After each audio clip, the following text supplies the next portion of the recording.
Michel Onfray, vous êtes philosophe.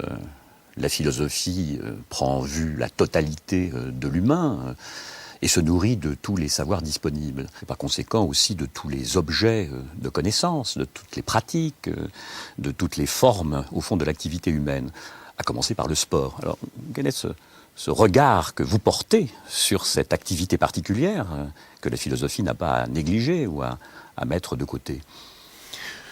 Oui, votre question est déjà nietzschéenne, je dirais, puisqu'effectivement, il n'y a pas des objets qui seraient philosophiques a priori, mais qu'il n'y aurait que des traitements philosophiques de tous les objets possibles, et pourquoi pas le sport ? Et effectivement, je le disais souvent à mes élèves quand j'étais prof en terminale, je leur disais, il n'y a pas des questions philosophiques à proprement parler, mais toute question est susceptible d'être abordée philosophiquement, dont le sport, puisque c'était effectivement leur passion, une partie de leur passion souvent. Je dis aussi, dans une perspective nietzschéenne, qu'il n'y a de pensée qu'autobiographique, et que c'est le corps qui pense, et que par définition, ma pensée du sport a à voir avec mon corps, et surtout avec mon corps au moment où il y a eu cette éducation physique, l'éducation physique, comme on disait, ou du plein air. Donc il faudrait faire l'histoire d'un corps en même temps pour pouvoir répondre à cette question-là, pas remonter très en amont, parce qu'on n'a pas le temps de faire une espèce d'autobiographie du corps, ou une autobiographie au corps, comme diraient les peintres. Je crois simplement que moi j'ai eu un mauvais rendez-vous avec les cours d'éducation physique dans un orphelinat où j'avais été placé à l'âge de 10 ans, et où des prêtres salésiens, dont certains étaient pédophiles, assuraient le quotidien d'une caserne. Et les salésiens se réclamaient de François de Sales, et plus précisément de Don Bosco, qui était un prêtre italien, qui considérait que l'essentiel c'était le travail manuel, parce qu'au moins quand on avait un travail entre les mains on pouvait s'en sortir, et on n'était pas chez les jésuites, c'est-à-dire que le travail intellectuel c'était pas vraiment très intéressant. Il fallait former des gens qui étaient tourneurs-fraiseurs, des gens qui étaient menuisiers ou je ne sais quoi. Et il y avait dans cet endroit un culte du sport, non pas tant le beau corps que le corps performant qui souffrait.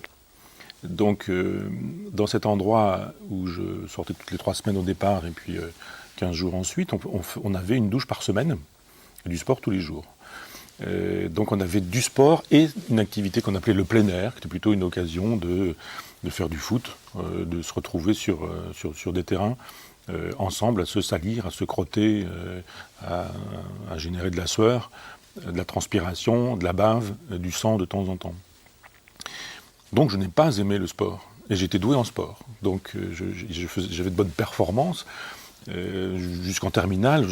Quand j'étais cadet, je courais le 100 mètres en 11,4. Je me souviens qu'en terminale, je sautais à 1m62. Enfin, je ne sais pas si c'est très haut, mais enfin, je sais qu'il y avait des illuminations et qu'on restait à 1 ou 2 à faire ce genre de choses-là, et je n'aimais pas ça. Et je n'aime toujours pas ça, le sport. C'est-à-dire que j'ai vraiment eu l'impression, alors évidemment, je le dis très précisément, je ne suis pas dans la prétention objective en disant je fais une phénoménologie du sport qui permettrait de dire voilà, ça marche pour toujours, et j'ai le sport avec un S majuscule, soyons platoniciens, il y a une théorie du sport, une idée du sport. Non, je crois effectivement qu'il n'y a que des pensées nominalistes. J'ai une pensée nominaliste sur le sport, comme tout le monde, mais moi je revendique ma subjectivité en disant voilà, j'ai eu un mauvais souvenir. Et je ne vois pas de bonne raison de revenir à du sport, comme on le dit au sens large du terme, c'est-à-dire soit dans mon fauteuil pour le regarder à la télévision, soit en pratiquant, quel que soit le sport, même si ça m'est arrivé.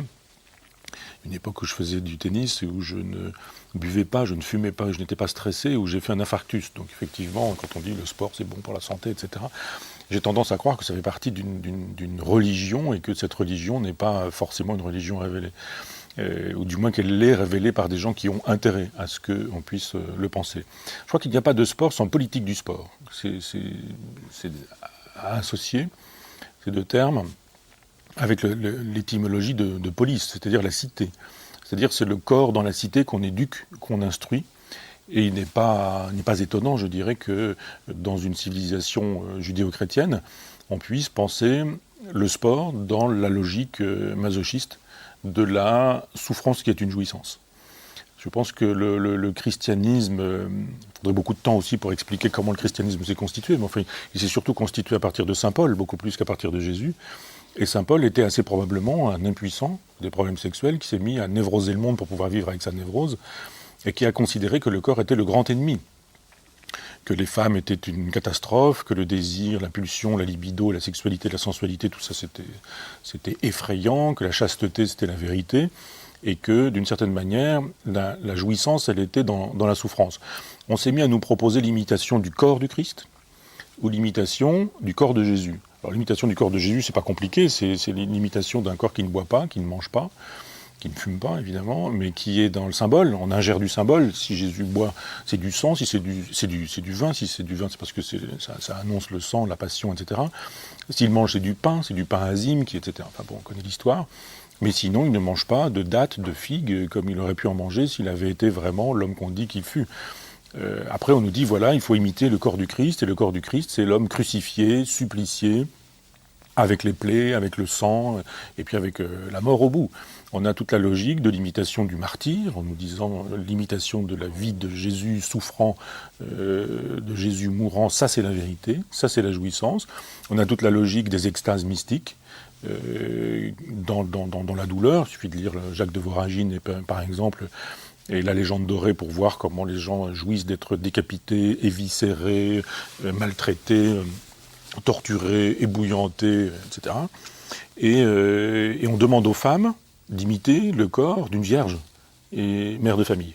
Donc on dit, voilà, vous allez tâcher d'être vierge et mère de famille en même temps. Et on s'étonne qu'il y ait des névroses. Donc de fait, je dirais, le sport est l'une des modalités du masochisme, c'est-à-dire comme on a été éduqué dans l'identification de la jouissance à la souffrance, eh bien on est capable de dire, mais je souffre, je bave, je transpire, je m'effondre, j'ai des palpitations cardiaques, mais en même temps, c'est ma jouissance. Je m'épanouis, je suis dans le plein plaisir de moi-même parce que l'exercice physique aura rendu ça possible. À l'évidence, moi qui suis sur des positions radicalement hédonistes, j'ai du mal à souscrire à ce discours-là.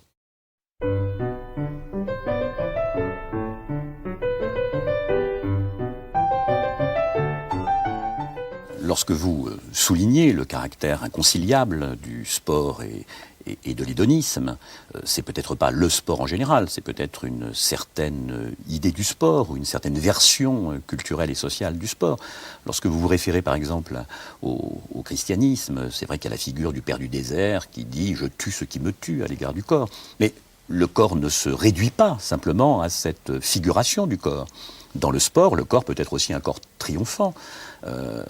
La douleur n'est pas recherchée nécessairement pour la douleur. Il peut y avoir ici une ambivalence, comme toute jouissance. Oui, enfin, je ne suis pas sûr que les gens aliénés sachent quelle est leur aliénation, comment elle fonctionne. Et quelqu'un qui est aliéné ne dit pas qu'il a besoin de sa dose de substances aliénantes. Or, on sait très bien qu'avec les endomorphines, qu'il y a effectivement une espèce de jouissance dans la douleur, parce que le corps va produire une espèce de contrepoison à ce poison, et que ce contrepoison donne l'impression d'une espèce de vraie jouissance. Ça me rappelle cette histoire du fou qui se tape sur la tête avec un marteau et qui dit « mais ça fait tellement de bien quand on arrête ». Et pourquoi pas ne jamais commencer, le bien pourrait être supérieur encore. Donc effectivement, on peut souffrir en disant qu'au-delà de la souffrance, on aura trouvé une jouissance, parce que mécaniquement ça se produit comme ça, mais aussi parce qu'il y a le discours qui l'accompagne, du genre, il faut savoir de quoi on est capable, il faut aller au-delà de ses limites, il faut se dépasser. Mais pourquoi faire, se dépasser, je dirais? Mais pourquoi se dépasser? Pourquoi faire?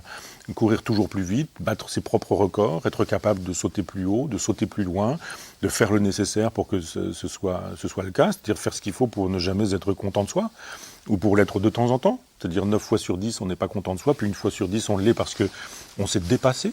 Mais une fois qu'on s'est dépassé, le projet nouveau, c'est quoi? Se dépasser à nouveau.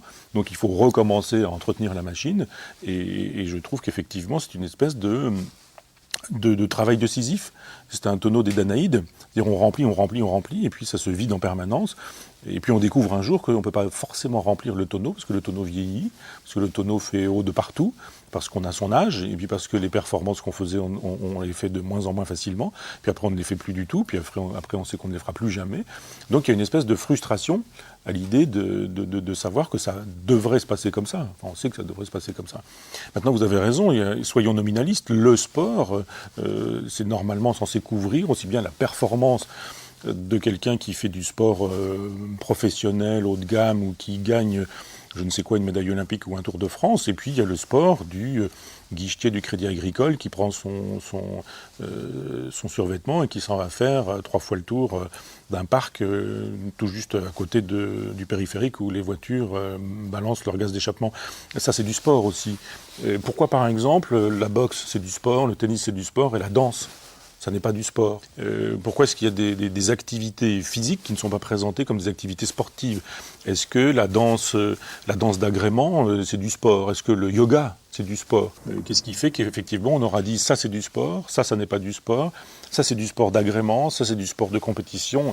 De fait, quand on dit le sport, on utilise une définition pratique pour penser la totalité de ces activités-là qui sont pas forcément contradictoires, pas forcément antinomiques, mais assez hétérogènes en effet.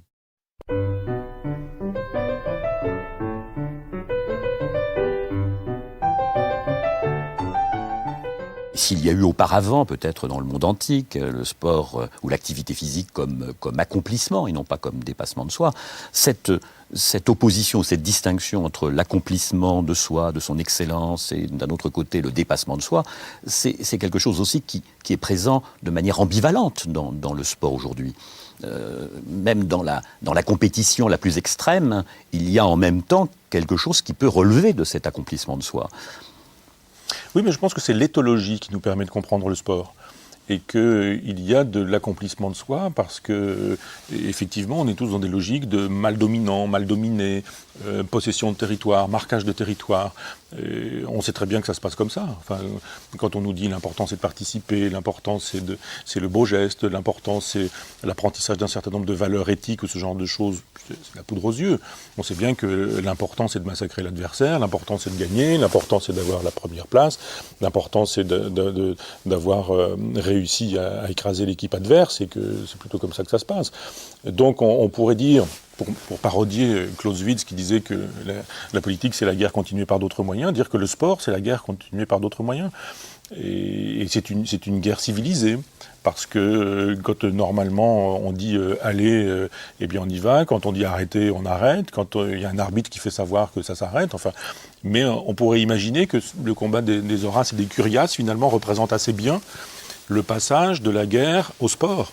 Comment on peut faire l'économie de la destruction de la totalité d'une armée en disant, eh bien, lui va être la totalité de cette tribu, de cette nation, de cette armée, tel autre va faire exactement la même chose, les deux vont se battre, et quand les deux se seront battus, c'est quoi, la France qui aura battu l'Angleterre ou les États-Unis qui auront battu l'Union soviétique jadis. C'est de l'éthologie, c'est vraiment de l'éthologie, c'est-à-dire on continue à faire la guerre de manière symbolique ou métaphorique ou allégorique. On sait très bien que dans la Grèce antique, chez les Spartiates par exemple, le sport c'est simplement là pour fabriquer un bon guerrier. Quelqu'un qui est capable d'être vaillant, qui est capable d'aller au combat, qui est capable de massacrer l'ennemi, de le détruire, et puis de mener sa cité à la victoire. Donc on en est resté à peu près là. Alors évidemment, on peut imaginer que quand on est sur un terrain individuel du personnage qui ferait son footing, ou que personnage qui ferait des sorties en vélo avec ses copains le dimanche, en disant tous les dimanches matins on part à 6 ou 7 copains et puis voilà, c'est quand même pas exactement la même chose. Moi je pense que si. On est toujours dans une logique d'éthologie, et on a beau dire, on sait bien que dans le groupe de copains, il y a un bon, il y a un moins bon, il y a un gros derrière, et puis il y a un joli mollet, et puis il y a celui qui peut partir en flèche, et puis voilà, et puis il y a celui qui tire la langue et qui attend, il y a les copains qui, etc. Alors évidemment, on peut toujours avoir le discours du genre, mais on apprend la solidarité, on apprend la fraternité, on apprend la communauté. Bien sûr, on peut le penser comme ça. Là, on est plutôt dans la logique du sport-loisir. Mais le sport-loisir n'est jamais bien loin de la compétition. Moi, j'ai des copains qui font des sorties en vélo comme ça, et donc ils savent bien que d'autres font des sorties en faisant tant de kilomètres en tant de temps, et que eux, ils sont quand même un peu très en dessous. Donc il y a toujours cette façon de battre quelqu'un, de battre une autre équipe, de battre ceux qui font déjà ça. Et puis quand on ne bat personne, eh ben, on se bat soi, c'est-à-dire qu'on se dit, mais moi je sais faire ça, j'aimerais bien faire mieux. J'aimerais bien courir plus vite, plus longtemps, sortir en vélo et puis savoir que dans 1 heure, j'aurais gagné tant de kilomètres ou je ne sais quoi. Et vous avez même des instruments de mesure qui vous permettent d'archiver vos performances, de comparer vos performances présentes aux performances anciennes pour viser des performances futures qui vous permettront une espèce de construction de vous-même où vous êtes à la fois l'ami et l'ennemi, où vous êtes à la fois le guerrier de vous-même. Et je pense que si on élargit le savoir éthologique, on aura vraiment une grille de lecture pour comprendre l'activité sportive, j'allais dire artistique, mais ça marche aussi pour les... Ce que vous dites, c'est que quand vous parlez, par exemple, dans l'Antiquité, la joute, la rivalité corporelle ou sportive est une manière, au fond, d'arracher cette rivalité au règlement purement guerrier. Donc il y a certainement une continuité guerrière dans le sport, mais il y a aussi, à travers la symbolisation, une façon peut-être de civiliser les rapports entre les corps. Je prends civiliser presque au sens freudien du terme, à savoir civiliser l'agressivité, civiliser peut-être la pulsion de mort, etc., etc. Donc par conséquent, qu'il y ait dans le sport encore des retours du guerrier, des retours de l'agressivité crue, sans doute, hein, et peut-être que l'évolution du sport contemporain et le sport de compétition est à cet égard révélateur, mais il n'empêche tout de même qu'il y a, du point de vue de la civilisation, quelque chose qui est de l'ordre entre guillemets, d'un progrès. C'est quand même mieux d'organiser un tournoi, c'est tout de même mieux de provoquer une rencontre sportive avec des règles que d'avoir des rapports de force crus, purement crus, si j'ose dire. Oui, mais je ne suis pas sûr que ça marche vraiment. C'est-à-dire qu'on sait bien qu'il y a de la violence dans les stades, on sait bien qu'il y a de la violence avec le sport, on sait bien qu'il y a des échauffourées, on sait bien que les rapports entre les sportifs eux-mêmes ne sont pas forcément toujours dans la courtoisie, dans l'élégance ou dans la politesse, qu'il y a des détestations d'un certain nombre de personnes. Moi, je défends la philosophie en disant, effectivement, il y a un cerveau reptilien, il y a un cortex, un néocortex, et il vaut mieux que le néocortex, effectivement, mène le bal plutôt que le cerveau reptilien. On ne fait pas l'économie du cerveau reptilien. On peut dresser le cerveau reptilien. Mais le dressage du cerveau reptilien en disant mais il vaut mieux l'agressivité sur un ring où on va se taper dessus quand même, plutôt que l'agressivité sans ring où on continuera à se taper dessus, sans les gants, sans les règles, etc. Je veux bien, mais c'est le degré 1, pas le degré 0, mais je dirais c'est le degré 1 de l'indépendance à l'endroit du néocortex, du cerveau reptilien, je veux dire. Je pense qu'on peut mieux faire, mais c'est souvent, me semble-t-il, une espèce de prétexte que de dire qu'il vaut mieux tuer des taureaux dans les arènes, par exemple, plutôt que d'utiliser sa pulsion de mort ailleurs et autrement. Non, je pense que, mais là on va être dans l'utopie totale, mais moi je suis plutôt sur des terrains un peu freudo-marxistes, je pense qu'on peut éduquer autrement, qu'on peut construire les civilisations autrement qu'en étant dans la castration, en étant dans la destruction de la libido, ou dans une espèce de canalisation de la libido dans des activités qui pourraient être les activités sportives, par exemple, ou des activités d'épuisement de soi. Je pense qu'on pourrait moins célébrer la pulsion de mort et un peu plus la pulsion de vie. Moins célébrer le sadisme ou le masochisme ou le sadomasochisme que l'hédonisme. Je pense qu'il y aurait d'autres formules à trouver sans qu'on ait besoin forcément de dire « continuez à faire ce que vous faites » avec un semblant de règles, et puis finalement nous aurons maté le cerveau reptilien et le néocortex aura fait la loi.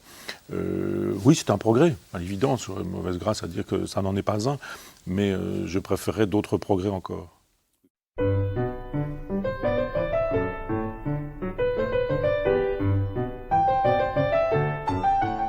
Pour revenir à la critique que vous adressez au sport, c'est à la fois un sport de compétition, un sport de performance pour la performance, hein, le sport qui intègre un dolorisme. C'est aussi le sport de masse, d'une certaine façon. Cette massification du sport, c'est aussi l'uniformisation du corps, c'est aussi le corps qui répond à des impératifs productivistes. Mais on pourrait opposer à cela, pas simplement un discours critique du sport, mais peut-être une manière de faire le sport qui serait conforme à des exigences hédonistes. Pourquoi pas un sportif cynique ?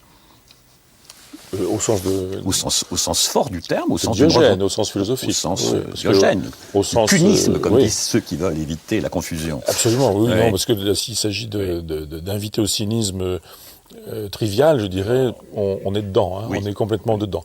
Avec le mensonge généralisé, avec l'idée qu'il n'y aurait que les cyclistes à se doper, sûrement pas les footballeurs, qu'on ne parle pas du dopage d'un pilote de Formule 1. D'ailleurs, est-ce que conduire une Formule 1, c'est un sport ?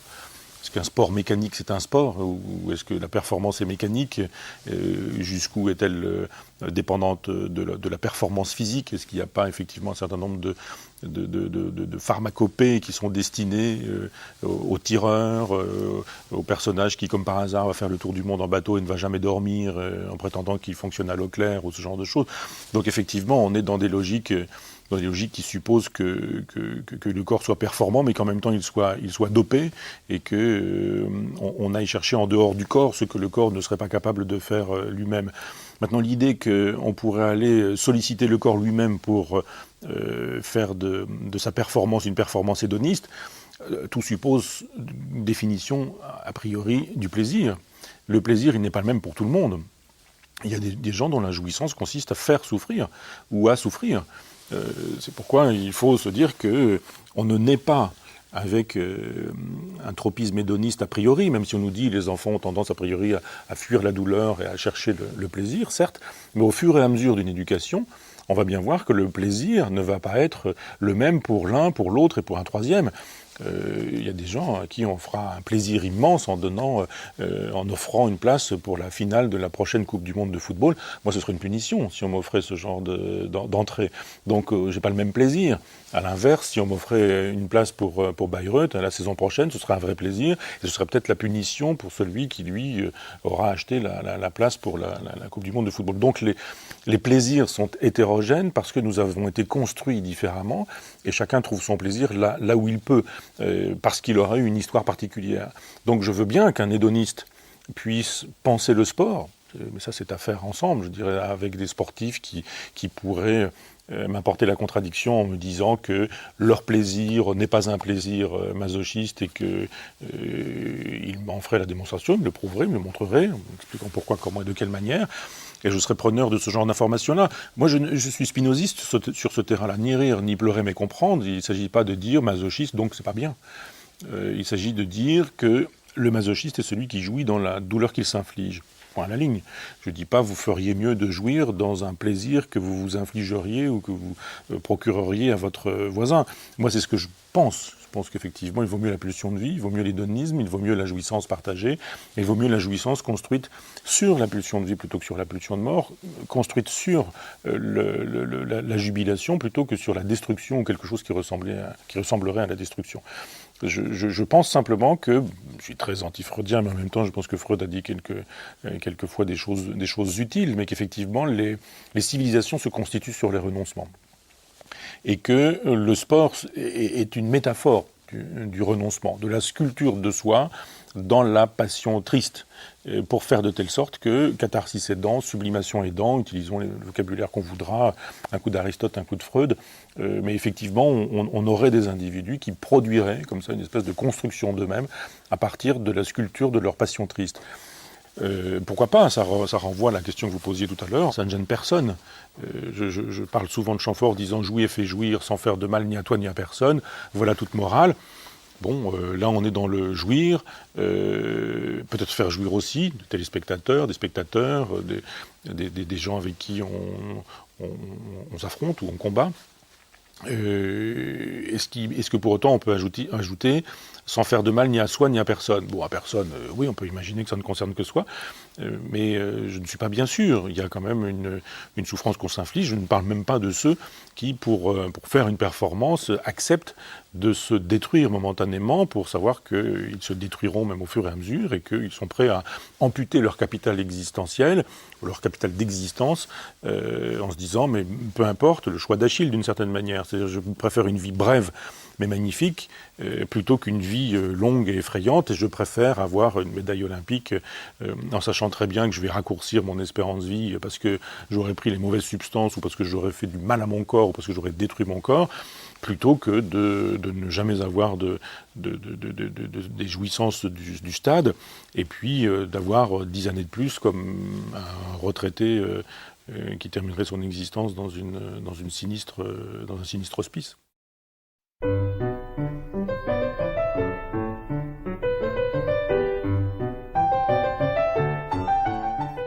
opposer très clairement un hédonisme joyeux à un hédonisme triste, parce que l'hédonisme peut être triste aussi. Cet hédonisme joyeux, c'est l'hédonisme cyrénaïque. L'hédonisme épicurien est déjà plus ascétique. Mais cet hédonisme conduit à une réflexion, au fond, sur le corps, sur ce que peut le corps, la référence à Spinoza, par exemple, qui est la grande question, ce que peut le corps. Peut-être le sport peut-il nous aider d'ailleurs à répondre à cette question, ce que peut le corps. C'est pas simplement un traitement conceptuel ou théorique, il y a peut-être aussi je dirais une praxis qui éclaire cette question de ce que peut le corps. Et d'autre part, lorsque vous dites que le corps est la voie d'accès à la connaissance, est-ce que j'ai envie de vous interroger sur ce que disait Michel Serres à cet égard, lorsqu'il remerciait ses professeurs de gymnastique de lui avoir appris à penser. Donc est-ce que la pratique sportive, la pratique corporelle en particulier, ne nourrit-elle pas, d'une certaine façon, notre éventuelle connaissance et de nous-mêmes et surtout des possibilités du corps ? Oui, c'est une coquetterie de Michel Serres que je lis et qui dit effectivement qu'il apprend beaucoup plus du maçon, du paysan, du navigateur que du philosophe, mais qui quand même écrit sur Leibniz et le calcul infinitésimal ou ce genre de choses. Oui, on peut apprendre de beaucoup, y compris de professeurs de gymnastique, pourquoi pas. Moi, j'ai appris de mon père qui était ouvrier agricole paysan et qui m'a appris à lire un ciel ou à avoir un rapport particulier au cosmos. Donc oui, on peut trouver son bonheur partout. Donc oui, on peut découvrir des choses dans le sport, sur soi-même. La connaissance de soi, ça peut être aussi la connaissance de son propre corps. Je l'ai fait savoir dans Le Souci des plaisirs en disant qu'il n'y avait pas de sexualité sans connaissance de soi a priori, sans connaissance de sa sensualité, de sa sexualité, de son tempérament, de sa libido, de son caractère, de ses désirs, de ses passions, de ses envies, etc. Donc bien sûr, on peut imaginer que le sport peut être l'occasion d'une connaissance de soi. On peut voir effectivement si on aime souffrir, si on n'aime pas souffrir, si on jouit de souffrir, si on est capable d'investir dans cette logique-là qui peut parfois être aussi une logique très narcissique. Je veux bien l'histoire du sport communauté, du sport fraternité, du sport solidarité, du sport métaphore de la cité, du sport métaphore ou allégorie de l'idéal d'une communauté, d'une nation, d'un pays, d'un État, d'une civilisation, d'une culture, etc. Il n'empêche que le sport, c'est quand même aussi beaucoup de narcissisme, beaucoup d'égotisme, beaucoup d'égocentrisme, beaucoup de miroirs, beaucoup de plaisir pris à soi-même, beaucoup de retour sur soi-même. On va jouer sur les deux sens de réflexion. Vous avez des gens qui réfléchissent, et puis vous avez des gens qui n'ont de souci de la réflexion qu'à partir du moment où le miroir est là. Suis-je le plus beau? Suis-je le plus fort? Suis-je le plus puissant? Suis-je le plus performant? Suis-je celui qui court le plus vite? Suis-je celui qui va le plus loin? Suis-je, etc., etc. Donc il y a une grosse dose de narcissisme dans le sport ou chez le sportif, y compris un narcissisme masochiste. Il y a aussi un narcissisme du personnage qui se regarde souffrir, qui se met en scène dans la souffrance, qui jouit de sa souffrance, qui jouit de sa sueur, de ce genre de choses. Donc on peut effectivement être dans une logique de la connaissance de soi en utilisant le sport comme un média, comme un véhicule, comme un moyen, comme une occasion. Mais m'est arrivé il y a quelque temps à New York de voir quelque chose d'étonnant. Ça donnait sur la rue, il y avait une salle de fitness. Et on voyait des gens qui étaient avec les vêtements comme il faut les avoir. Aujourd'hui, les gens veulent toujours être déguisés en cyclistes professionnels quand ils font du vélo, ou déguisés en coureurs de marathon quand ils font un footing. Ils ont un gros ventre, etc. Mais ils ont tous les vêtements fluo, les trucs, les gadgets, etc. Et il y avait toute cette ribambelle de gens qui étaient en train de s'exciter sur des vélos, sur des tapis. Enfin, ils font du cyclorameur sans eau. Ils ont des tapis qui ne mènent nulle part. Ils ont des vélos sans roue. Enfin, ils font toutes ces choses-là et puis ils sont là en train de transpirer avec des écouteurs, ils écoutent de la musique et on a le bruit de la ville qui est devant eux. Alors eux n'entendent rien d'autre que leur musique, nous on ne voit rien d'autre que leurs gestes, dans une espèce d'aquarium avec des lumières très blanches, très, très froides comme ça. Et je me disais, mais qu'est-ce que c'est que ce cirque ? Et il y avait quand même une espèce de dose de narcissisme extraordinaire. Il y a des miroirs, les gens se regardent. Il y a des gens qui font du culturisme, il y a des gens qui font des mouvements de danse et qui en même temps sont devant des murs de miroirs en train de se regarder. Alors évidemment, le prétexte est qu'il faut faire le bon geste, qu'il faut faire le bon mouvement, qu'il faut se regarder pour pouvoir corriger, pour pouvoir... Oui, bien sûr. mais il y a une jouissance de soi qui est assez extraordinaire, y compris dans la douleur. Il y a un narcissisme extraordinaire. Après, d'ailleurs, tout s'en va à volo, et quand on voit des gens qu'on a vu occuper le devant de la scène médiatique parce qu'ils étaient le vainqueur du Tour de France, etc., qui sont devenus ministres d'un gouvernement de droite ou qui sont devenus conseillers d'un fabricant de vélos et qui font 120 kilos, qui sont épais, qui sont gras, qui sont dodus, etc. On se dit, mais il s'est passé quoi avec le corps ? Entre ces gens qui avaient des machines ultra performantes et qui sont devenus ce qu'ils sont devenus, on se dit, bah oui, le vieillissement, voilà, ça marche pour tout le monde, y compris pour les gens qui ont fait de leur corps une espèce de royaume extraordinaire, le seul royaume, la seule occasion de jubilation. Et on sait que le corps, on n'a que ça. Dans une époque où tout s'est effondré, où tous les grands discours ont disparu, il ne reste plus que le corps, et vous avez raison, la question de Spinoza est la grande question. Que peut le corps ? Et le sport est effectivement l'une des modalités de la compréhension des potentialités du corps. Mais il y en a d'autres. Voilà pourquoi, au début de ma réponse à votre question, j'ai parlé de la sexualité plutôt que du sport, en disant mais il y avait une connaissance de soi aussi qui pouvait prendre pour objet sa sensualité, sa libido, son tempérament sexuel ou sensuel, qui ne serait pas exactement l'occasion sportive de se mettre au centre de soi-même et de considérer que la vie va fonctionner autour de soi parce que on a décidé qu'il nous fallait faire un temps, une performance ou ce genre de choses et que tout va être organisé pour ça. On va manger pour ça, on va boire pour ça, on va dormir pour ça, on va penser pour ça, on va s'exercer bien sûr pour ça et on tend à ça. Puis on arrive à ça qui est une chose dérisoire, on l'a et comme tout... Et Schopenhauer dit le désir ne tient jamais ses promesses, il a sa raison, il a raison, il a sa raison, et ses raisons. Et on se dit voilà, tout ça pour ça. Oui d'accord, j'ai obtenu cette médaille pour une performance qui de toute façon est appelée à être dépassée, et parfois rapidement, et parfois même dans le lendemain ou surlendemain. Et puis il faut soit recommencer, soit savoir que de toute façon on va reculer. Donc il y a une espèce de vanité, au sens... peinture baroque du terme, je dirais, une espèce de vanité à se construire comme une espèce de bel objet qui, aussitôt fait, va disparaître. Moi, je suis plutôt soucieux d'une construction autre d'un même objet, puisqu'il s'agit du corps, bien sûr.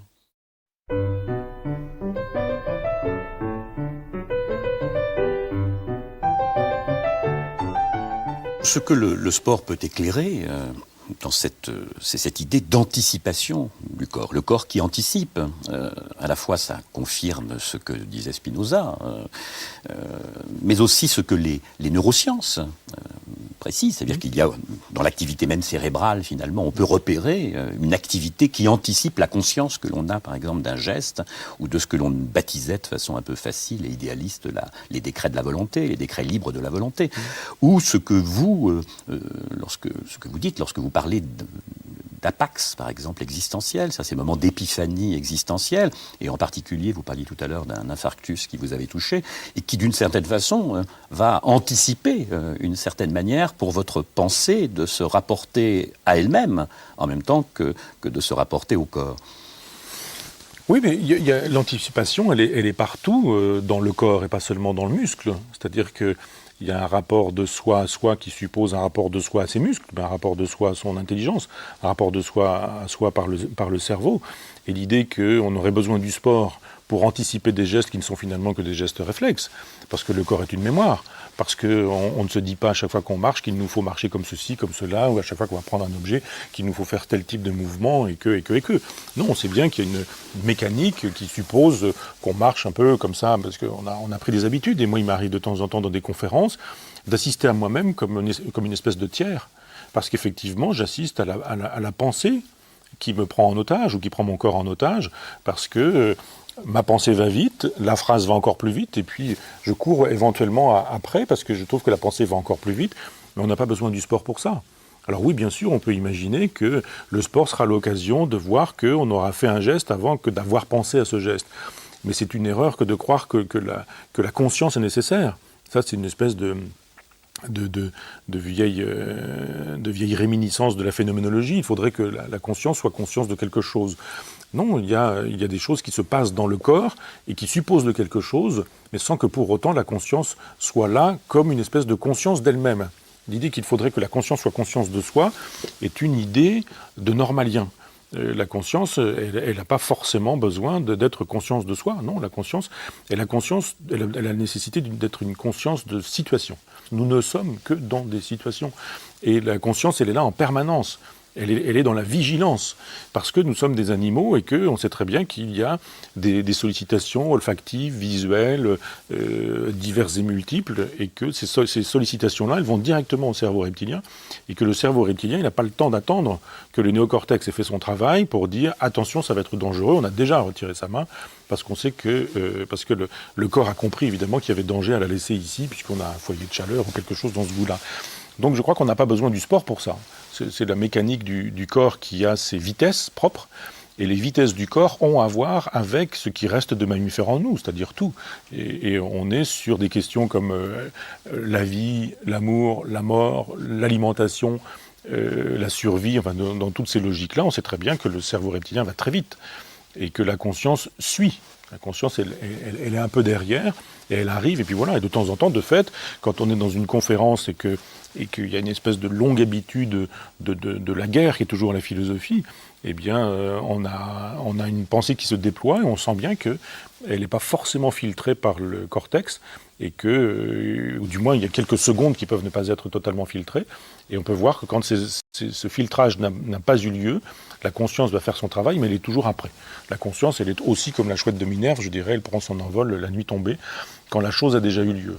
Et le sport n'est pas l'apprentissage de la conscience, le sport est l'occasion de constater qu'il y a des vitesses sidérales et sidérantes dans le corps, parce que nous sommes poussière d'étoiles, parce que si on veut vraiment penser la question du corps, il faut penser la question du rapport au cosmos, et pas à la nature. On a l'impression de découvrir la nature aujourd'hui, de la redécouvrir, et les petits malins qui considèrent que civilisation industrielle, civilisation de la technologie, du moteur, etc., il serait temps que nous puissions retrouver Dame Nature, Gaïa et tout le tralala, avec une espèce d'anthropomorphisation de la nature.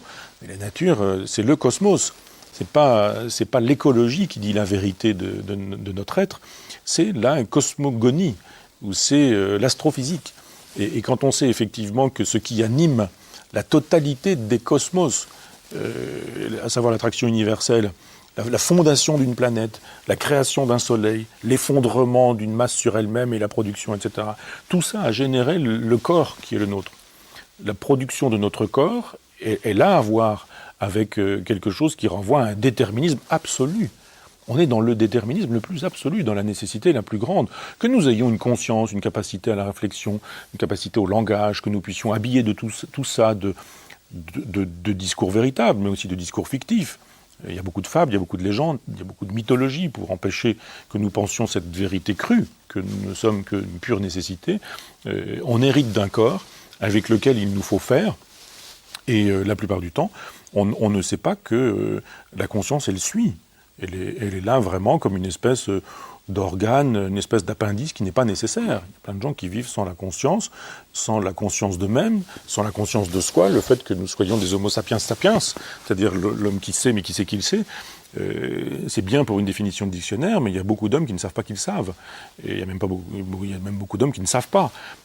Donc je pense que la pensée du corps est une pensée qui devrait sortir de la philosophie pure avec des espèces de pensées idéalistes de la matière, des pensées idéalistes du corps, pour sortir du dualisme, pour rentrer dans un vrai monisme matérialiste. C'est pour ça que Spinoza est une juste référence, vous avez raison d'y renvoyer, pour ajouter que, effectivement, l'éthologie, par exemple aujourd'hui, mais éventuellement je viens d'en parler, l'astronomie ou l'astrophysique, que bien sûr la biologie, mais qu'un certain nombre d'autres sciences, la neurobiologie, la neurophysiologie, les neurosciences, etc., tout ça est susceptible aujourd'hui de nous permettre de penser le corps indépendamment de la fiction philosophique dominante, parce qu'il y a une fiction philosophique dominante qui est idéaliste, spiritualiste, dualiste, le christianisme ayant accéléré le mouvement, avec cette idée qu'il y aurait le corps et l'âme, et on aurait aujourd'hui l'idée qu'on aurait la chair et puis l'esprit, la phénoménologie aidant, Merleau-Ponty, Sartre et quelques autres, aidant, on penserait la question du corps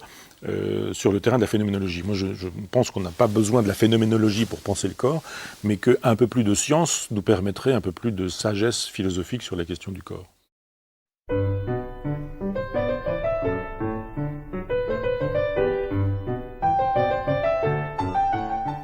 le sport, à l'évidence, ne nous apprend pas que le corps anticipe la conscience. Il peut apporter des éclairages ou enrichir peut-être cette idée. Mais l'important, c'est pas de dire que la pensée vient après, c'est que le corps pense.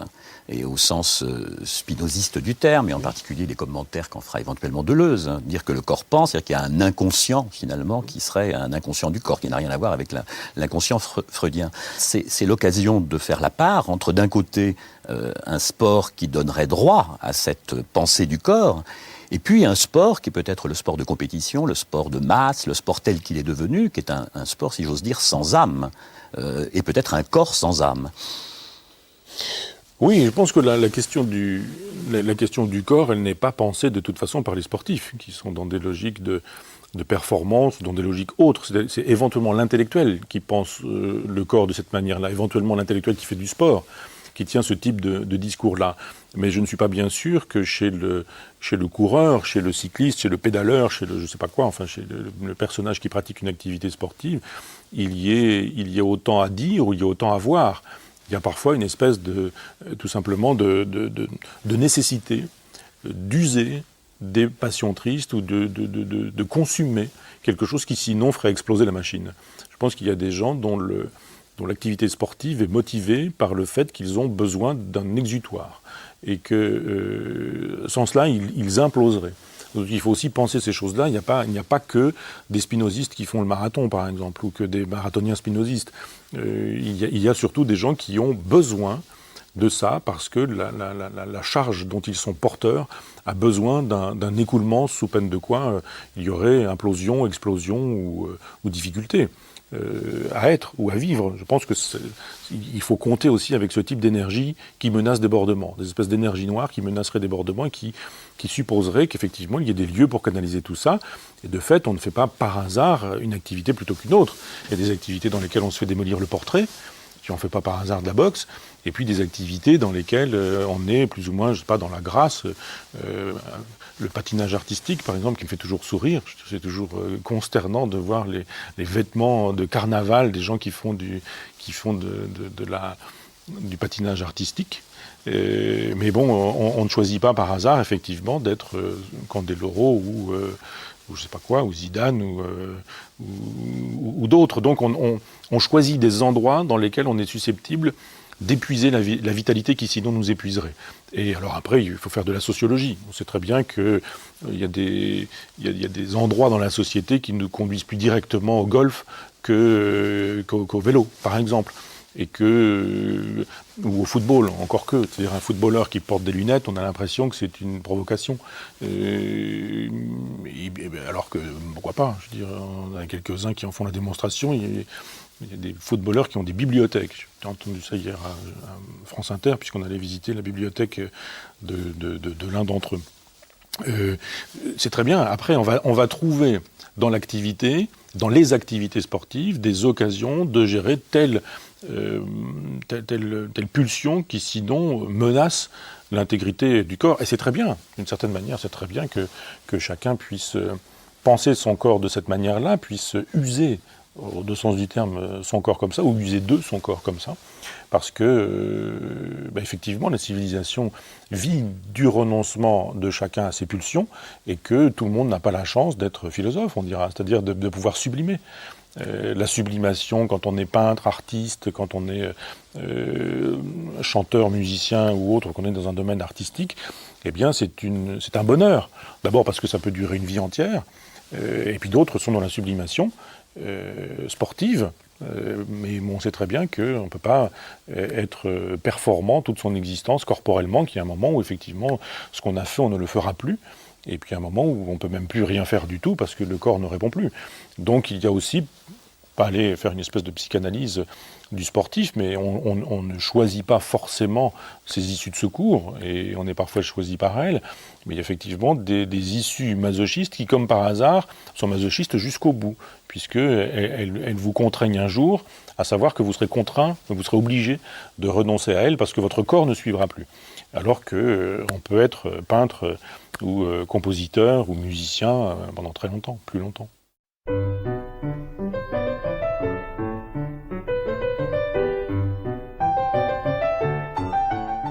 Vous Vous avez fondé une université populaire à Caen. Cette création, cette fondation, en référence d'ailleurs à des expériences qui existaient dans les années 20 ou 30, est-ce qu'elle accorde une part, sinon au sport, du moins à l'activité sportive, aperçue à la fois d'un point de vue philosophique, mais il y a dans cette université populaire d'autres savoirs qui se déploient. Et si tel n'est pas le cas, faut-il pas imaginer une sorte d'université populaire du sport? Parce que ce qui vous a motivé d'une certaine manière, c'est votre expérience institutionnelle de l'enseignement. Vous avez mesuré la pesanteur académique, idéologique, des inspecteurs d'académie, autant de choses qui valent pour le professeur d'éducation physique et sportive, qui est dans une situation aussi muselée d'une certaine manière, aussi étouffée peut-être. Alors moi je n'aspire qu'à ça, c'est-à-dire l'idée que des sportifs créent, ouvrent, pensent une université populaire du sport qui soit l'occasion de dire on est dans un modèle alternatif, nous on n'a pas du tout envie du sport comme il se pratique, on aime le sport, on est aussi des penseurs, des intellectuels, des philosophes, et on a des choses à dire sur le sport. La culture, etc., c'est facile à acquérir. Si vous avez 2 ou 3 amis ou individus qui sont susceptibles de vous dire « n'allez pas voir par là, allez plutôt voir par ici, c'est pas la peine de lire la critique de la raison pure, c'est pas la peine de lire la République de Platon, encore que, mais bon, allez voir plutôt ici, allez voir plutôt là, et puis faites le travail vous-même. » Et créez votre université populaire du sport, où vous aurez à cœur de dire quelque chose qui pour le coup serait révolutionnaire, rompons avec 2000 ans de corps qui jubilent dans la douleur et dans la souffrance. Rompons avec une tradition judéo-chrétienne qui considère effectivement que quand on est dans l'imitation d'un corps qui souffre, on est dans la jouissance ou dans la jubilation. Rompons avec l'idée d'un capitalisme qui, lui, est dans sa forme libérale aujourd'hui, qui, lui, considère qu'il faut être dans la performance, qu'il faut être dans la production de richesses, au sens large du terme. Il faudrait être une machine bien réglée, bien huilée, il faudrait transformer le corps en moteur, il faudrait, etc. Rompez avec tout ça. Et détruisez les modèles spirituels ou religieux qui pourraient être judéo-chrétiens, détruisez les modèles politiques qui pourraient être capitalistes et libéraux, et puis inventez votre université populaire du sport, dans lequel effectivement vous remettriez tout à plat en expliquant comment on peut pratiquer peut-être autrement un certain nombre de disciplines, dissocier tout ça du monde de l'argent, dissocier tout ça éventuellement du monde du classement, où il faudrait effectivement un premier et un dernier. Et sans qu'on considère, je dis, moi ça va bien, j'étais grand, et puis voilà, je me disais, mais quand on fait 1m82 et puis qu'on fait du saut en hauteur, ça me paraissait normal de sauter plus haut que ceux qui, dans la même classe que moi, étaient plus petits. Enfin, il y avait 2 frères qui étaient deux petits qui, eux, se jetaient sur la barre, même quand elle faisait 80 cm. C'est bon, il y avait quand même quelque chose, parce qu'il suffisait même de se balancer par-dessus pour... Et on se disait, il y a effectivement une inégalité des corps, et on juge des performances. Comment peut-on juger des performances avec l'inégalité des corps? Au moins, quand on fait de l'équitation, enfin, quand des courses, il y a des handicaps. On considère qu'effectivement, quelqu'un qui est grand et fort, eh bien, c'est pas la même chose que quelqu'un qui est petit et faible, et on va pas lui demander la même performance. Voilà. Donc il faudrait être vraiment nominaliste, s'il fallait repenser le sport dans la perspective d'une université populaire du sport, être vraiment nominaliste en disant que le sport, ça n'existe pas, avec un S majuscule, mais qu'il n'y aurait que des activités sportives dans lesquelles des individus en particulier se trouveraient, avec des projets qui seraient des projets personnels. Pourquoi faire? Pour quel type d'épanouissement? Pour quel projet personnel ou existentiel? À réinventer ça en disant, ce que j'essaie de faire avec la philosophie, en disant la philosophie appartient à ceux qui s'en emparent. Eh bien là, c'est la même chose. Le sport n'appartient pas à quelques-uns qui le confisqueraient et qui feraient de vous des gens destinés à faire des performances, à faire ceci, ou des classements, à récupérer des médailles, ou à être sponsorisés, ou à amener sur leur nom de l'argent, de la télévision, des médias, c'est-à-dire du temps de cerveau disponible, ou enfin tout ce genre de choses. On sait très bien qu'il y a des gens qui ont des talents sportifs qui sont confisqués par des directeurs de chaîne parce que le jour où leur performance sera montrée en direct, eh bien, on pourra balancer des spots publicitaires sur telle boisson gazeuse ou telle autre chose. Donc, faire exploser tout ça en disant autogestion du sport. Travail en commun des individus qui sont véritablement concernés. Cesser de croire qu'on aurait, dans une salle des profs, par exemple, le sommet de l'intelligence avec le professeur de philosophie agrégé, et puis le dernier des crétins qui serait le prof de sport. Moi, dans la salle de prof où j'étais, pendant 20 ans, les profs les plus intelligents étaient les profs de sport. Il n'y avait pas d'ailleurs, sport, c'est l'éducation physique et sportive. Parce que c'était les seuls à avoir un discours sur l'ensemble de l'être. Alors que les autres, je voyais bien dans les conseils de classe, par exemple, que eux tenaient des discours intelligents sur les élèves, que eux savaient comment les élèves se comportaient, et que quand on balance un ballon à un élève dans un cours et qu'il ne sait pas le prendre, qu'il a peur du ballon, que le ballon lui arrive dessus et que ça le terrorise, et que on voit des enfants ou des adolescents ou des jeunes hommes ou des jeunes filles terrorisés par leur propre corps, parce qu'il y a la puberté, parce qu'il y a l'adolescence, parce que c'est pas facile d'habiter un corps d'enfant alors qu'on vous demande d'être un adulte, ou d'habiter un corps d'adulte alors qu'on vous considère encore comme des enfants, et en même temps de dire 8 heures du matin, maillot de bain, tout le monde en maillot de bain, à la piscine, on y va, il y a des gros, il y a des gras, il y a des maigres, il y a des jeunes filles qui ont peur de leur corps, il y a des anorexiques, et il faut se jeter à l'eau, et puis il faut traverser la piscine, il faut revenir, il faut remonter. Mes collègues de sport, je dis sport sans mépris, j'oublie EPS, mais mes collègues de sport étaient ceux qui avaient la meilleure vision de la globalité de l'être que nous jugions, nous, avec des copies. On avait une copie, on mettait une note, on réduisait l'être à une note et à 3 lignes, et en considérant qu'il passait pas dans la classe supérieure, il avait droit à telle direction, à telle orientation où il n'y avait pas droit, on le détruisait, ou on l'encensait, on disait oui, lui il peut faire des études supérieures, lui non, il ne pourra pas, etc. Alors que de temps en temps, on aurait une véritable éducation au corps d'un certain nombre d'enfants ou d'adolescents, on aurait pu par la suite obtenir de tout. C'est-à-dire que si on les avait réconciliés avec leur corps, à l'évidence, on les aurait réconciliés avec leur âme, avec leur cœur, avec leur être, avec leurs désirs, leurs passions, etc. Et ils se seraient probablement épanouis. Et peut-être on aurait pu envisager des mathématiques, de la philosophie, de l'anglais ou je ne sais quoi. Parce que parler anglais, c'est pas maîtriser la langue de Shakespeare, c'est maîtriser le corps qui va vous permettre d'accéder à la langue de Shakespeare. Et on ne s'adresse pas au corps dans l'éducation nationale autrement que sur le principe de la répression. C'est-à-dire on dit voilà, vous avez un espace, on sait très bien comment ça fonctionne dans un lycée, vous avez l'abscisse et l'ordonnée, et on vous dit dans un lieu précis, enfin dans une heure précise, vous êtes dans un lieu précis. Donc entre telle heure et telle heure, vous êtes dans telle classe.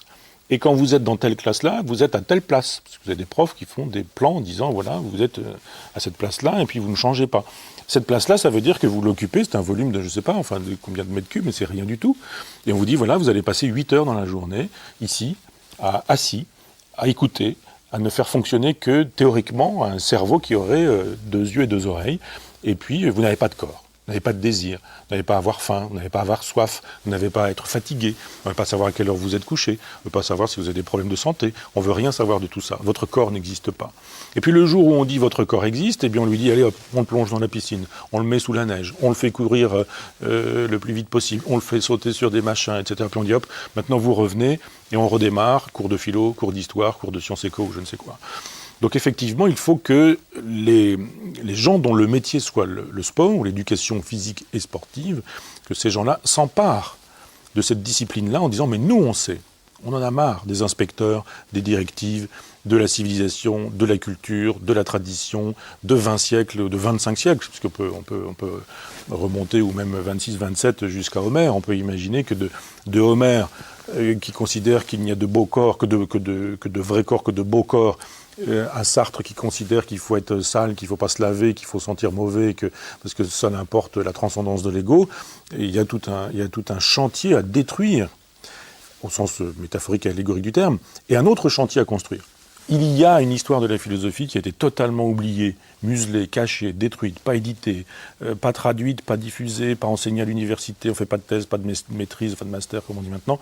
Et comme par hasard, on travaille Platon, mais on ne travaille pas Diogène ou Aristippe de Cyrène. Comme par hasard, on travaille Saint-Augustin, mais on ne travaille pas les gnostiques licencieux.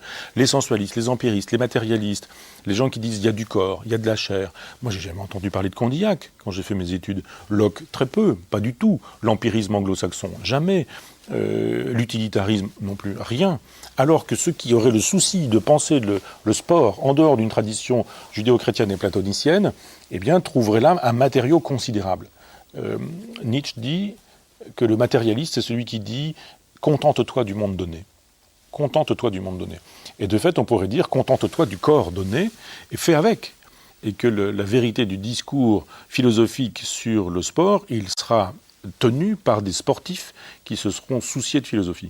C'est pourquoi les gens de la profession philosophique ne m'aiment pas beaucoup, mais ils ont bien raison. C'est-à-dire que je dis, mais il n'y a pas des gens qui ont à confisquer la philosophie en disant c'est à nous. On est agrégé, on est docteur, on est doctorant, on est agrégatif, on a fait des études de philo, on a des diplômes, on a écrit des articles, des livres, je ne sais quoi, donc on est légitime. Et puis les autres, c'est de la valtaille, et on utilise du vocabulaire compliqué pour qu'ils ne comprennent pas, pour qu'on soit dans un ghetto, etc. Et je dis, mais arrêtez. La philosophie antique n'a pas le souci du ghetto, elle n'a pas le souci de l'agrégation et du doctorat, et pour cause. Elle n'a pas le souci de l'enfumage, elle a le souci de la construction d'une existence. Vous, qui avez le souci de votre corps, voire le souci du corps d'autrui, eh bien, ayez un souci sensualiste, voluptueux, hédoniste, matérialiste, mais inventez-le. Et de fait, je viendrai volontiers assister à la pose de la première pierre, allégorique et métaphorique, mais d'une université populaire du sport.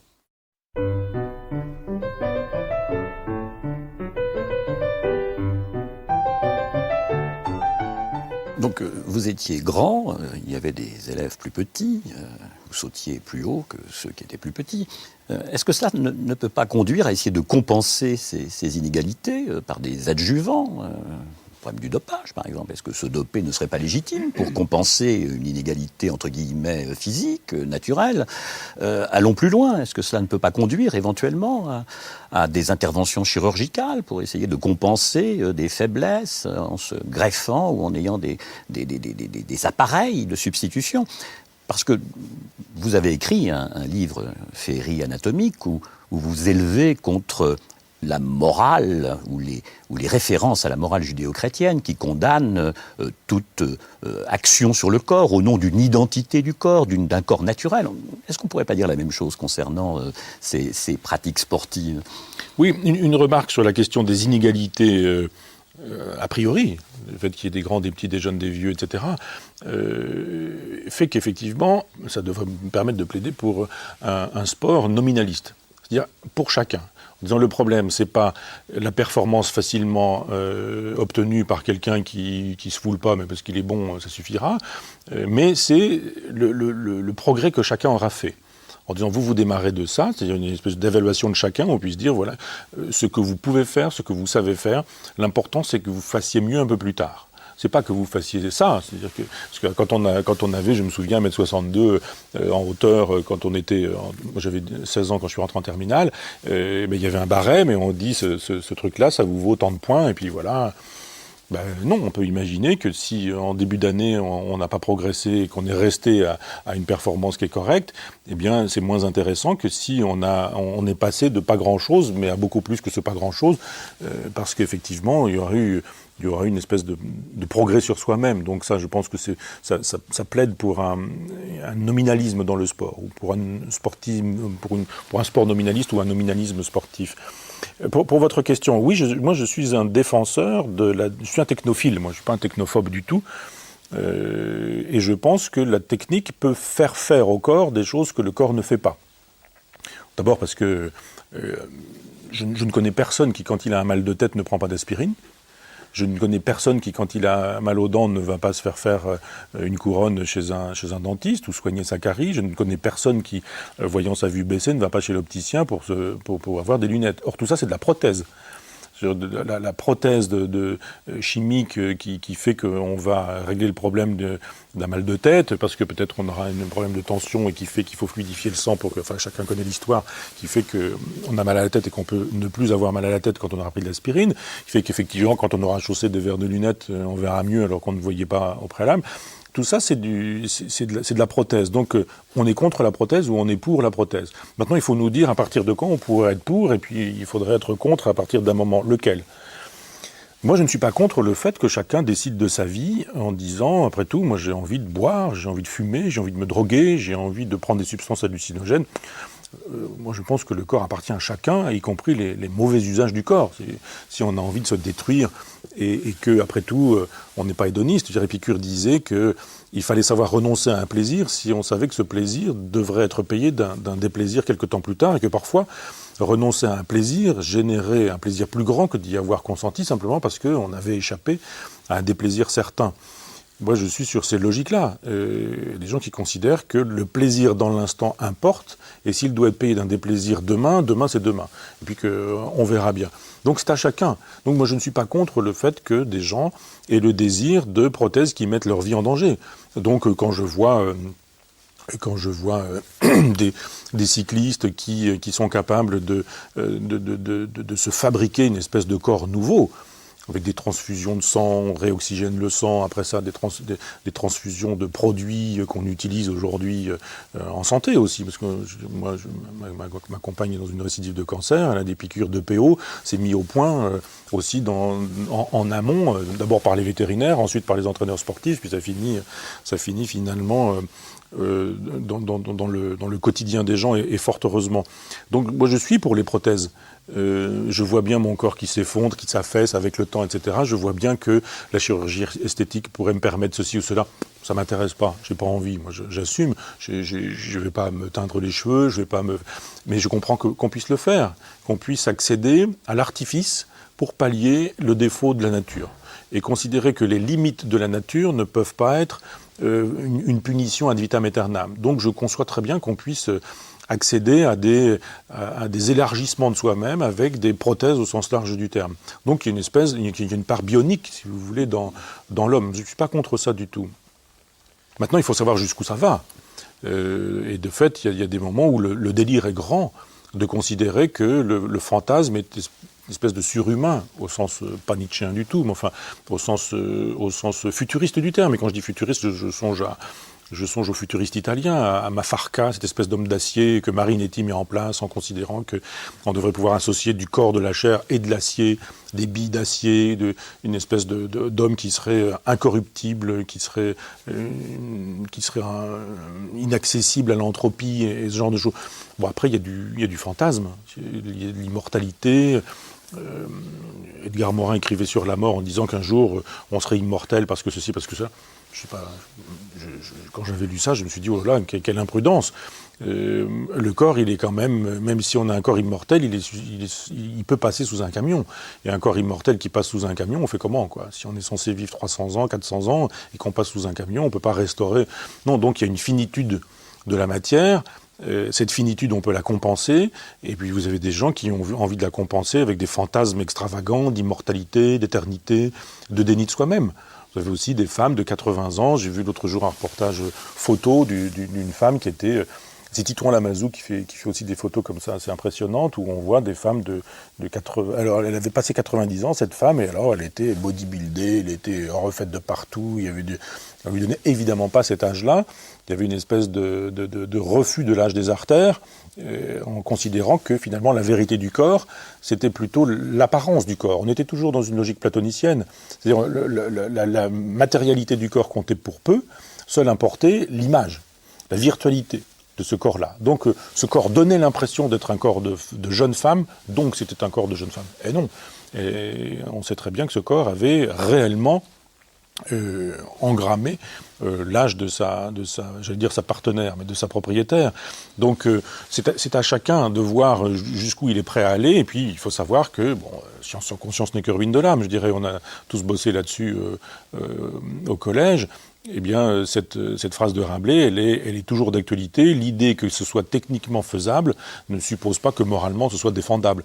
Que techniquement on puisse aujourd'hui, avec les nanotechnologies, obtenir des performances extraordinaires avec un corps, ça suppose une réflexion morale.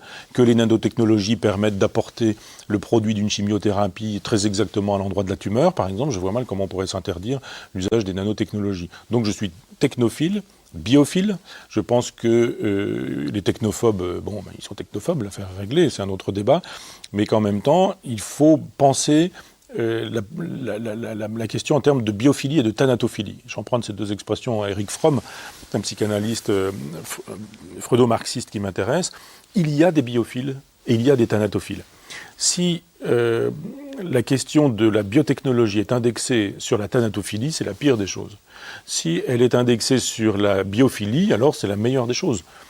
Moi, je ne suis pas platonicien en ce sens. Il n'y a pas pour moi la technique dans l'absolu. On en parle parce que c'est plus facile pour des raisons de communauté de langage. Mais il y a des usages de la technique. Et s'il y a un usage biophile ou un usage thanatophile, c'est très différent. Et même chose pour le sport. Il n'y a pas le sport en soi. Il y a des usages biophiles, des usages thanatophiles du corps. Et effectivement, les usages biophiles du corps sur le terrain sportif méritent soit des réflexions, soit des universités populaires.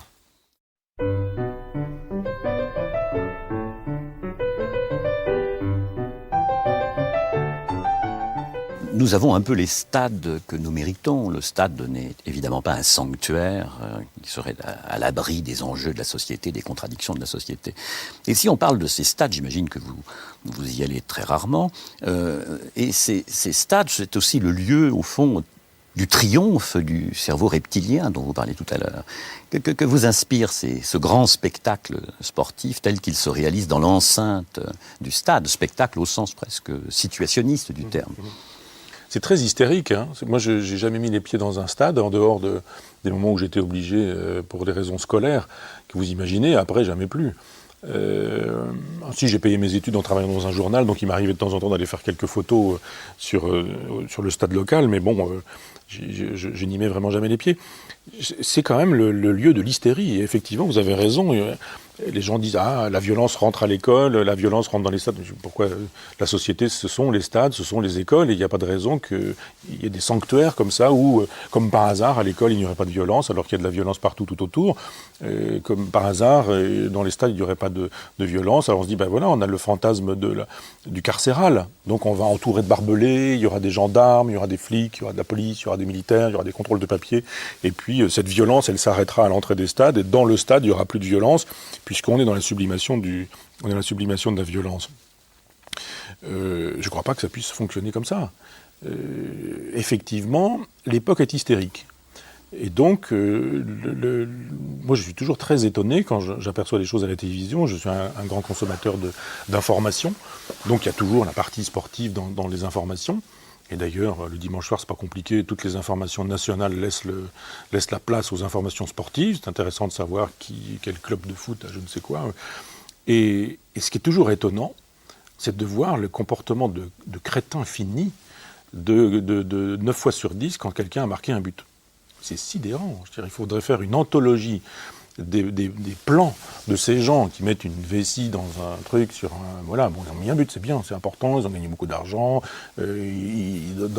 leur cote a monté, etc. Bon, c'est très bien, pour l'équipe c'est parfait, enfin je conçois très bien quand on joue ce jeu-là que ça puisse être important de marquer un but. Mais l'hystérie, des gens qui font des gestes infantiles, j'en ai vu un qui suçait son pouce, ils mettent leur maillot sur la tête, ils font voir leur biscotto, ils se roulent par terre, tout le monde se jette dessus, c'est une hystérie totale, on se dit, du calme quand même, c'est bien, vous avez marqué un but, c'est très bien, mais est-ce que c'est vraiment nécessaire ? Et on a parfois aussi, comme ça, dans d'autres sports, des gens qui poussent des cris limite sexuels au tennis, quand ils envoient des balles, et puis ça n'arrête pas comme ça passe un temps fou, et il y a une espèce d'orgasme simulé, et puis alors quand c'est fini et que c'est terminé, on se jette par terre, on balance la raquette, on regarde au ciel, voilà, ou des cyclistes qui grimpent chargés comme des mules d'un point de vue des substances illicites, et qui arrivent au sommet d'un col, et qui d'un seul coup font des signes au ciel, s'adressent au ciel, et qui, voilà...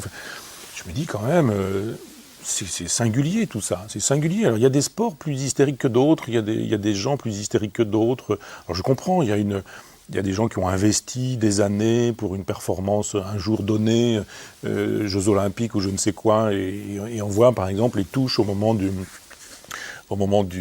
l'escrime, par exemple, au moment des compétitions d'escrime, il y a des moments des touches, et d'un seul coup, on balance le casque en l'air, et puis on pousse des cris, et puis on reprend vite le truc, puis on recommence, et des espèces de décharges d'énergie comme ça, et puis de folie et d'hystérie, puis on recommence. Et puis... Donc je me dis, effectivement, si on veut que la violence ne soit pas dans le stade, on aura du mal.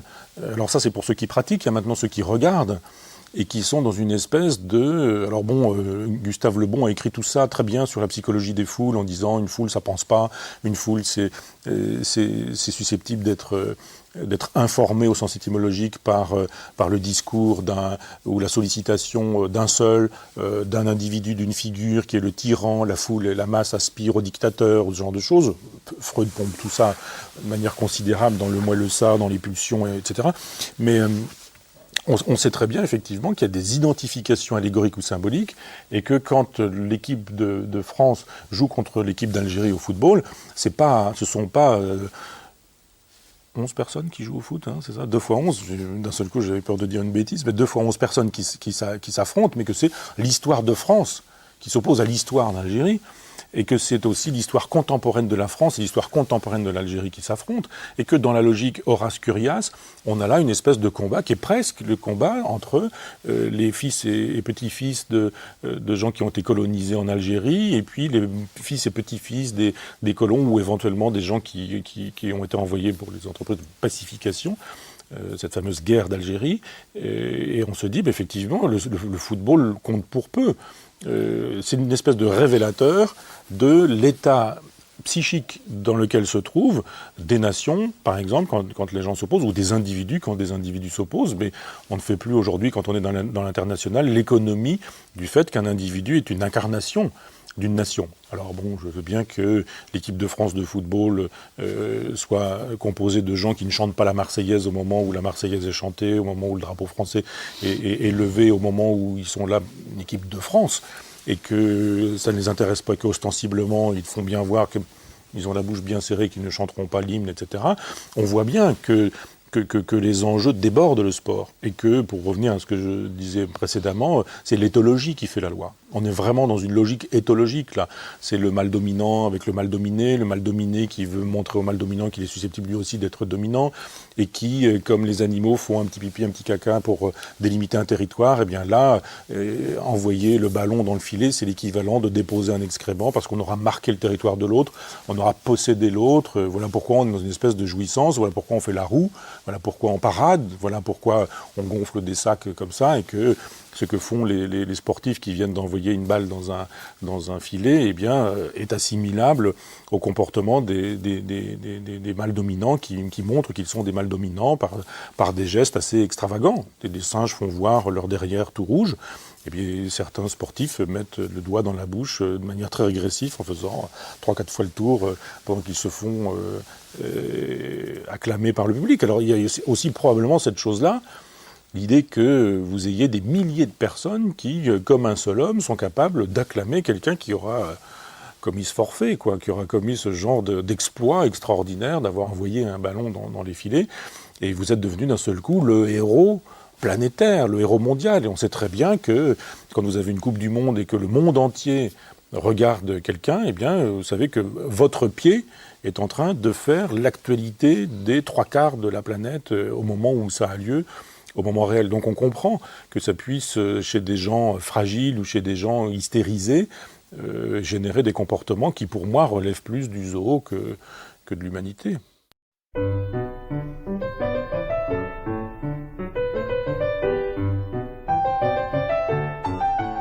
On peut peut-être se demander si, de la même manière qu'une société peut être malade, est-ce que le stade, à cet égard, ne témoigne pas, plus loin simplement que la considération de type pathologique, de manifestations de type, entre guillemets, fasciste. Et d'ailleurs, vous parlez du fascisme dans les stades, qui serait à la mesure du fascisme qui est à l'œuvre dans la société.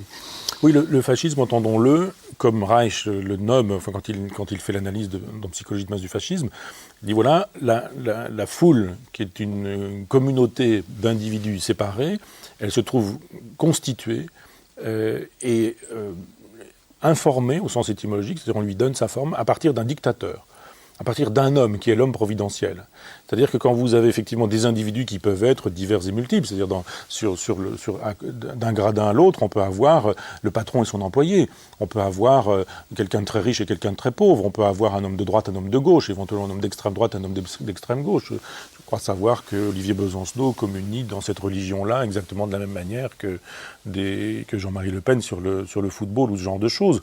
Et d'un seul coup, toutes ces différences-là, elles disparaissent au profit d'une unité, et cette unité, elle est systématique, c'est-à-dire que vous avez un Thierry Henry, par exemple, qui fait un geste malheureux, et vous avez d'un seul coup tout le monde qui s'effondre, qui fait un geste heureux, et tout le monde qui se réjouit, qui fait éventuellement un geste malheureux dont on dit que c'est un geste heureux, la fameuse main, et vous avez tout le monde qui se réjouit, quelques-uns qui disent « Ah, bon, faut voir quand même », bon, enfin, ce geste-là est intéressant, je pense, pour faire une sociologie de notre époque, mais Évidemment, on a les stades qu'on mérite. Évidemment, dis-moi quel est ton stade et je te dirai qui tu es.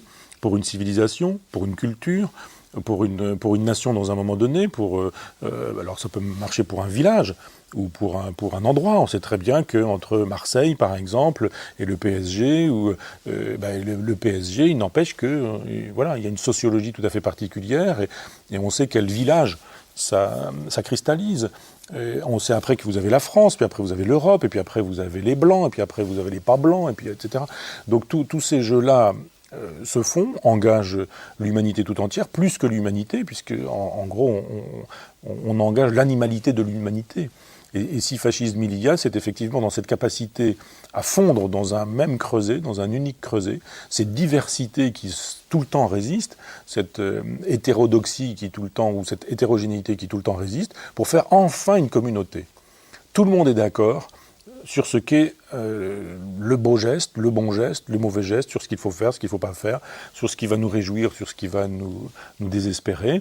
Donc effectivement, il y a une espèce d'allégorie du fascisme dans cette aventure, parce qu'il n'est plus question de penser, de réfléchir, de disposer d'un esprit critique. Et quand Thierry Henry met une main, alors on peut imaginer qu'il y a deux choses dans sa main. Il y a d'abord le hasard, qu'effectivement, il n'a pas cherché à faire une main, mais qu'au moment où le ballon lui arrive sur la main, il pousse un peu. C'est-à-dire qu'il y a un geste en deux temps. Moi, j'ai un peu vu comme tout le monde ce geste-là. On se dit, bon, il n'a pas cherché à faire une main, mais quand le ballon est arrivé sur sa main, il n'a pas cherché à enlever sa main, il a même accompagné le mouvement. Donc c'est complexe et intéressant en même temps, parce que tout le monde peut y trouver son compte en disant, elle est fortuite, cette main, et d'autres diront, ah non, elle est volontaire. Or, elle est fortuite et volontaire. Et l'idée qu'elle soit fortuite et volontaire permet à chacun d'y aller de son propre fantasme, en disant, il faut qu'on y aille, hein. La fin justifie les moyens. Et on a l'épouse du président de la République, qui est quand même censée représenter le président de la République, les vertus de la République, théoriquement, qui nous dit « pas vu, pas pris ». On se dit extraordinaire, quoi. Effectivement, le chef de l'État ressemble à l'époque ressemble au chef de l'État. D'ailleurs, on n'est pas chef d'État dans une époque sans que l'époque y soit pour quelque chose. L'épouse du chef de l'État y ressemble aussi. On attend une réaction de Thierry Henry qui attend d'avoir les réactions de tout le monde pour savoir ce qu'il va falloir dire. Et puis quand il a vu qu'il ne risquait pas de sanctions, qu'il dit qu'il veut bien éventuellement que le match soit rejoué, parce qu'on lui a dit que le match ne serait pas rejoué et qu'il pouvait dire ce genre de truc, parce que pour des raisons diplomatiques, il y a toute une leçon d'histoire dans la vérité d'une époque à partir de quelques gestes comme cela. Gestes de Zidane, héros positif, symbole de la réintégration ou de l'intégration, l'idée que c'est la France qui gagne, Black Blanc Beurre, etc. Enfin, tout le monde a entendu ce discours-là. Et puis, le jour où on porte les couleurs de la France, il y a quelqu'un qui dit quelque chose qui n'est pas très correct, probablement, nique ta mère, ta sœur est une pute, ou quelque chose comme on en entend régulièrement, probablement. Et d'un coup, paf, coup de boule. Dans le genre, la France, j'en ai rien à faire. Le sport, j'en ai rien à faire. L'idée que la France puisse gagner ou perdre avec ce geste, c'est pas mon problème. Il insulte ma mère. Donc, il y a ce geste, et d'un seul coup, la planète entière dit alors, faut le faire, faut pas le faire, c'est bien, c'est pas bien, héros positif, héros négatif. Moi, j'ai plein de copains qui le soir, après leur boulot, s'en vont entraîner les gamins sur les stades en essayant de les socialiser, en les calmant, en leur disant, mais nous, c'est des années de travail qui disparaissent. Ce héros positif, d'un seul coup, il montre qu'on peut faire ce genre de choses-là. Nous, on leur dit qu'il ne faut surtout pas faire ça. Et puis d'autres qui disent, oui, mais enfin, après tout, il s'est fait insulter. Après tout, sur un stade, on a le droit aussi de respecter les valeurs traditionnelles de sa famille, de sa culture, de sa civilisation. Donc, après tout, il a bien le droit. Et puis, on a bien le droit de sacrifier la totalité de l'humanité à ça, le fait que la France gagne ou perde, ou je ne sais quoi. Donc, tous ces gestes de sportifs, un coup de boule, une main fortuite qui devient une main volontaire ou ce genre de choses, sont autant d'occasions de penser l'époque, l'état de la civilisation dans lequel on se trouve. Et puis vous avez derrière tout ça des gens qui, eux, pourraient être la morale, ou faire la morale, et qui sont des gens dont on sait très bien qu'ils sont tenus par les puissances de l'argent, et que quand il y a des puissances d'argent, la morale n'a plus qu'à faire ses valises.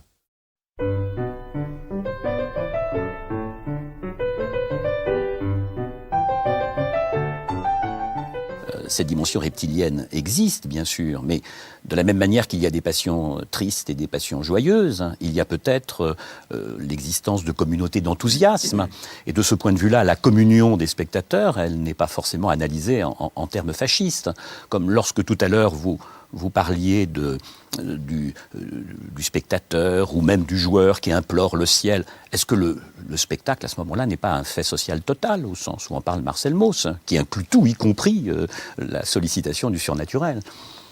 Oui, ça vous avez raison, hein. C'est tout à fait ça. C'est-à-dire que on pourrait faire exactement la même remarque avec l'opéra, qui est le football d'une autre classe. Je dirais, on peut effectivement considérer qu'il y a spectacle. Ceci dit, dans le spectacle, tout n'est pas possible ou défendable.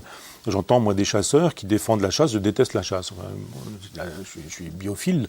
Et je trouve que l'idée qu'on puisse justifier les corridas, les chasses, et pourquoi pas du sport, tiens d'ailleurs, pourquoi est-ce que ce ne serait pas du sport, la chasse? Après tout, on fait du tir, on fait de la marche, on ne considère pas que être chasseur, c'est être un sportif. Ou la corrida, c'est un sport, on ne le dit pas non plus. Ou le combat de coq, ce serait un sport aussi. Enfin bon, à méditer par ailleurs, mais je dirais, cette idée que la chasse, c'est pas le fait de tuer des animaux, c'est le fait de se retrouver avec les copains pour manger un coup de saucisson, boire un coup de rouge, se retrouver ensemble, c'est la nature, etc. Je me dis, mais arrêtez, vous n'avez pas besoin de tuer des animaux pour ça.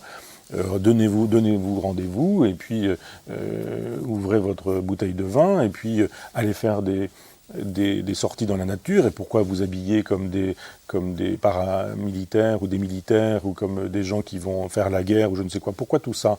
Parce qu'après tout, on peut me faire l'avocat du diable en disant qu'un chasseur est un sportif. Il faut être habile, il faut être entraîné, il faut marcher, il faut savoir tirer, il faut passer la journée dehors, au grand air, il faut s'oxygéner, après tout, on pourrait tout à fait être dans ce genre de logique. Donc je pense que le spectacle n'est pas un prétexte suffisant. Et que le spectacle n'excuse pas tout. C'est-à-dire l'idée qu'on puisse faire un spectacle comme on le fait à la télévision aujourd'hui en disant, après tout, la télé-réalité, on imagine même qu'on pourrait mettre en scène des véritables meurtres. À la télévision aujourd'hui, vous savez que ça a eu lieu véritablement, que des gens considéraient que finalement on pouvait mettre en scène des meurtres à la télévision pour obtenir des résultats d'audience et pour faire du spectacle. Je ne crois pas que le fait de faire du spectacle justifie tout. Et que tant qu'à faire un spectacle, eh bien, on peut aussi considérer que le spectacle est porteur de valeurs. Et que le spectacle qui était la tragédie grecque, par exemple, elle portait des valeurs. Et que le spectacle qui était Racine et Corneille, par exemple, portait des valeurs. Et que même le spectacle qui est Molière portait aussi d'autres valeurs. C'est-à-dire sous prétexte d'humour, de plaisanterie, d'ironie, de sarcasme à l'endroit du Tartuffe, à l'endroit du Don Juan, à l'endroit des femmes savantes, à l'endroit des précieuses ridicules ou ce genre de choses, c'était aussi l'occasion de porter des valeurs. Donc le spectacle ne justifie pas tout. Si l'époque est nihiliste, le spectacle de l'époque est un spectacle nihiliste, ça c'est sûr, mais on peut imaginer des moments où il se joue des choses dans le sport qui sont autant d'occasions de produire des valeurs, de générer des valeurs. Je vous renvoie au texte que vous connaissez de Barthes sur le Tour de France, où vous avez la présentation du Tour de France comme d'une espèce d'épopée, et où de fait, il y a une espèce de façon de penser tel ou tel sportif, comme le courageux, comme le type qui n'a pas de chance, ou comme le porteur d'eau, ou comme l'ami fidèle, ou comme etc. Avec le jeu de figures, de personnages conceptuels, aurait dit Deleuze, de personnages conceptuels qui, dans le monde du cyclisme, représentent le courage, la fatalité, le ratage, etc., le Poulidor, éternel second, ce genre de choses. Et puis on joue cette espèce de tragédie, et on obtient, sur le principe cathartique de la Grèce antique, la production d'un beau spectacle dans lequel quelques valeurs auront été respectées. Il est normal que le bon triomphe, que le méchant perde, il est normal que le courageux gagne et que le feignant ne gagne pas, il est normal que, en gros, on attend ce genre de choses, comme on attend ça dans un western. Je pense qu'aujourd'hui, l'époque est nihiliste, le spectacle est nihiliste, que le spectacle sportif est un spectacle nihiliste parce qu'il n'y a pas de raison que le stade ou l'école ou quoi que ce soit d'autre échappe à la vérité du moment. Mais le spectacle, donc, vous le laissez entendre, peut devenir mythe. Il n'y a pas d'exclusion, a priori, entre le spectacle et le mythe. Et j'ai envie de vous demander aussi, et le champion, la figure du champion, l'exemplarité du champion, celui qu'on va imiter, est-ce qu'il est si éloigné que cela du rebelle, de cette figure du rebelle dont vous parlez ? Ça dépend du champion, c'est-à-dire que le champion aujourd'hui, c'est surtout quelqu'un qui après avoir gagné une fois quelque chose d'important dans le tennis, par exemple, va faire carrière en inventant des danses des canards ou ce genre de choses, et quoi qu'il fasse, être la personnalité préférée des Français. Bon, c'est bien, je veux bien, mais Il y a un film sur Gainsbourg qui vient de paraître, Gainsbourg, une vie héroïque. Je veux bien qu'il y ait une vie héroïque chez Gainsbourg qui brûlait des billets de 500 francs, non pas parce qu'il avait la haine de l'argent, parce qu'il avait la haine des impôts. On oublie que le geste était là pour dire, regardez ce que me prennent les impôts, c'est dégueulasse, enfin bon. Je veux dire, on a une conception de l'héroïsme aujourd'hui qui est assez singulière. Je veux dire, on voit des gens qui ont été des héros de la Coupe du Monde de football au siècle dernier et qui sont surtout des héros du Danone qui vous nettoie les intestins ou de l'assureur qui vous permet de partir en famille en toute sécurité. Je viens de voir récemment un ancien champion de Formule 1 qui défend une assurance pour automobile. Enfin, on les a tous vus. Tous ces sportifs de haut niveau, il n'y en a pas beaucoup. Il y en a un qui est très bien. Rendons-lui hommage. Je ne connais pas ce monsieur, mais enfin, c'était Aimé Jacquet qui a fait une publicité pour l'enseignement professionnel. J'ai trouvé ça élégant, même s'il a gagné de l'argent.